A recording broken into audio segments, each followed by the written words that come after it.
Assalamualaikum warahmatullahi wabarakatuh. Perkenalkan, nama saya Maulvi Nazir Sahab, NIM 121050056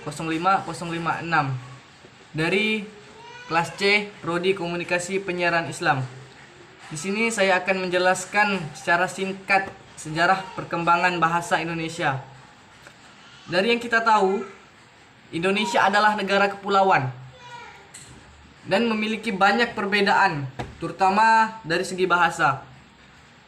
Masing-masing suku di Indonesia memiliki bahasa yang khas. Maka dari itu, bahasa Indonesia dijadikan sebagai bahasa nasional agar setiap warga Indonesia dapat berkomunikasi dan dapat dipahami warga Indonesia lainnya. Nah, berbicara soal bahasa Indonesia. Bahasa Indonesia lahir pada tanggal 28 Oktober 1928. Pada saat itu, para pemuda dari berbagai pelosok Nusantara berkumpul dalam suatu tempat untuk rapat dan menghasilkan ikrar yang berbunyi: 1. Bertumpah darah satu, tanah Indonesia. 2. Berbangsa satu, bangsa Indonesia. 3. Dan menjunjung tinggi bahasa persatuan, bahasa Indonesia. Ikrar tersebut dikenal sekarang sebagai Sumpah. Pada tahun 1928 itulah bahasa Indonesia dikukuhkan kedudukannya sebagai bahasa nasional. Lalu dinyatakan kedudukannya sebagai bahasa negara pada tanggal 18 Agustus 1945 bersamaan dengan sahnya Undang-Undang 1945. Lalu, dari mana bahasa Indonesia berasal? Bahasa Indonesia mempunyai akar dari bahasa Melayu.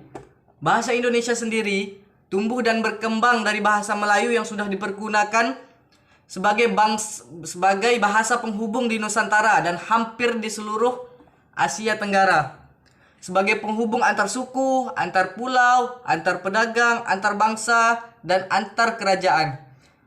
Lalu, bahasa Melayu menyebar ke pelosok Nusantara bersama dengan menyebarnya Islam di wilayah Nusantara dan semakin berkembang dan kokoh keberadaannya.